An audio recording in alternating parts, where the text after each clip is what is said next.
Just tell us, what is the government advice right now as we prepare ourselves for this record-breaking heatwave?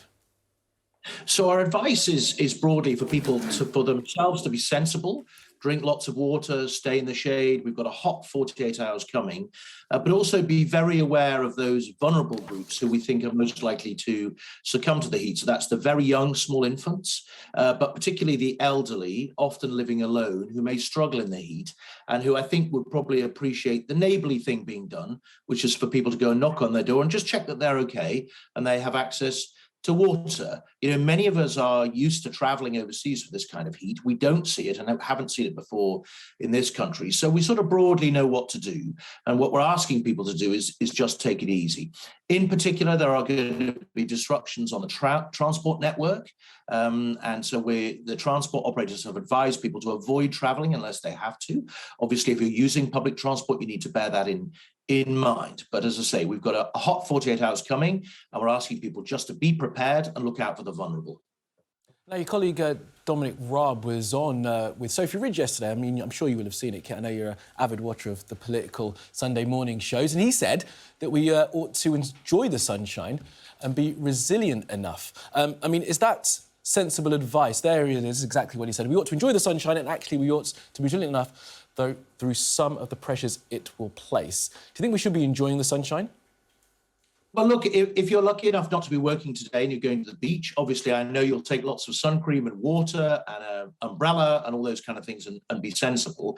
But we need to recognise that there are some people who will not cope well in the heat. And what we want is for everybody to look out for them. Lots of people will go about their lives perfectly normally. So, for example, we have said that schools should stay open and kids should go to school, that very often they're safer in schools, and that, you know, kids need to learn, obviously, and schools can look after them and hydrate them and keep them nice and cool. But, you know, we just need to be sensible. We haven't seen this kind of heat before in the country. We need to learn from it and understand how we operate and adapt our behaviour so we all get through it safely. So with ferocious temperatures, you're still happy for people to go to the beach and hang out all day in the sun? Well, some people may wish to, obviously, and it'll be cooler at the coast than it is in the centre of the country, particularly in the Midlands and in London. But what we're saying to people is, look, they need to take responsibility themselves, recognise that this is a really ferocious heat that we haven't seen in this country before, and adapt their behaviour accordingly. Now, that will change from person to person. You know, very elderly people need to understand that it will be difficult for them in the heat. We all need to understand that, and we want to look out for them, right? And particularly small infants. But I think, you know, lots of people understand, and we're just trying to alert people to the fact that this heat is coming for the next 48 hours, and they need to adapt their behaviour accordingly. I mean, we've known this forecast has been in place for a couple of weeks now. What mitigations have been put in place to make sure that schools can stay open, that hospital appointments can be kept, that the trains keep running? What's the government been doing in the lead up to this to make sure that we can kind of live our lives as much as possible? Well, obviously, as it became clear that the weather was going to produce this record heat, and there's a strong possibility that we'll hit the all-time record in the next 48 hours, we have been in close contact with all the public services to make sure that they are as ready as they can be. So guidance being issued for schools, for example, so they can keep children safe and hydrated, making sure that the health service is aware that it's coming and that they've got capacity stood up. We particularly look, for example, at the 999 service, making sure that the 2,400 extra staff we've got in there, that extra capacity, will be able to cope. So we're sort of getting everybody stood up and ready for the next 48 hours. And we just need to get through that, learn from it, and then wait for the cooler air to arrive on Wednesday. So for schools that think that they won't be able to deal with the temperatures and the heat that the kids are facing, do you think they should close? Well, we've said that schools should stay open, but that it is a decision for the local head teacher. Now, there are some schools where obviously the building or for other reasons they may not feel that they're able to keep the kids nice and safe and cool and hydrated.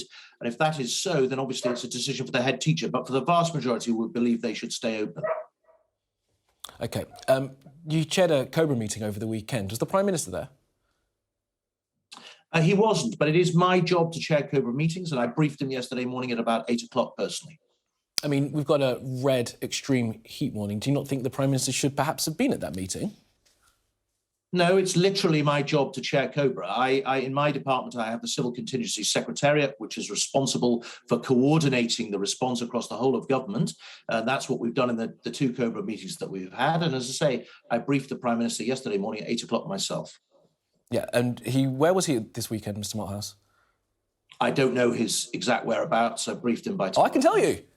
He was at Chequers having a party. Right. Oh, yes. Sorry, I did read that in the media. Yes. There he is. So while the country was preparing for its worst heat wave in a generation, the Prime Minister was having a party at Chequers. Well, I have to tell you, having chaired COBRA on Saturday and then briefed the Prime Minister at 8 a.m. on Sunday, I did have some of my family around for lunch in my constituency on Sunday lunchtime as well.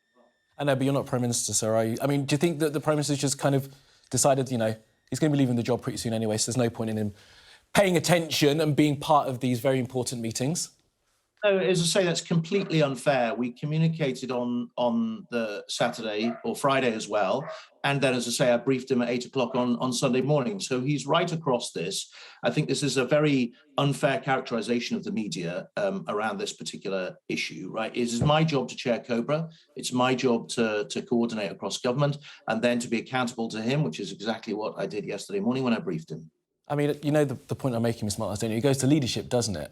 And you would have thought that when we're facing something like this, the leader of the country would want to be in the meeting so he can perhaps lead our response. Well, look, the Prime Minister has to deal with lots of things on a daily basis. That's why he like organising parties at Chequers. That's why he appoints secretaries of state to deal with those issues. And as I say, we are now well coordinated. We're stood up. We're facing a difficult 48 hours possibly, and that we hope and expect that people understand that it's going to be very hot. They'll look out for the vulnerable and adapt their behaviour so we can all get through it as safely as possible. Just a final thought on this, Mr. Malthouse, before we move on to talking about the new leadership race. You said that we are prepared and we've sort of stood everyone up. In the event that there is another heatwave coming, do you think that we could end up drafting in more assistance, perhaps from the military?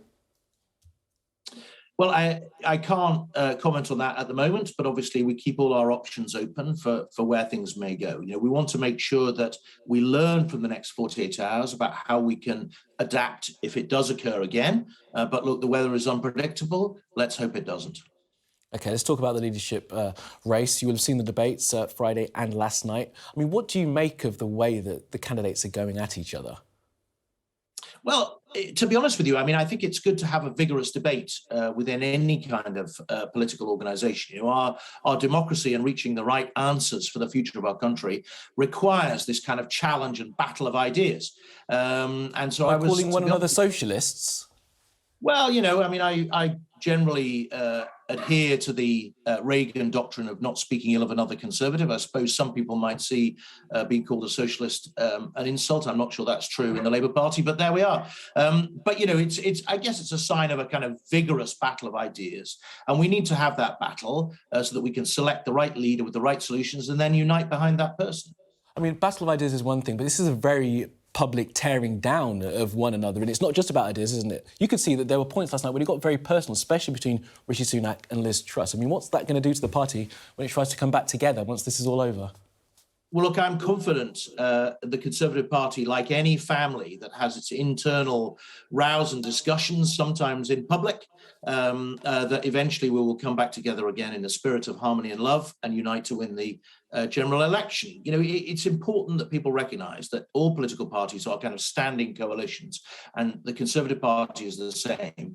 And a vigorous exchange of ideas in what is a challenging time for the country should be expected when you're talking about such important issues and the leadership of a G7 nation. If it was just a sort of polite, you know, agreement and consensus across the board, there wouldn't be much point in having the competition at all.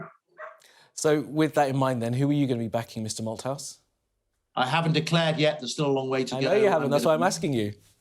Well, I'm going to be listening to the arguments over the next 24, 48 hours and voting accordingly. I mean, who do you think did well last night? Rishi Sunak?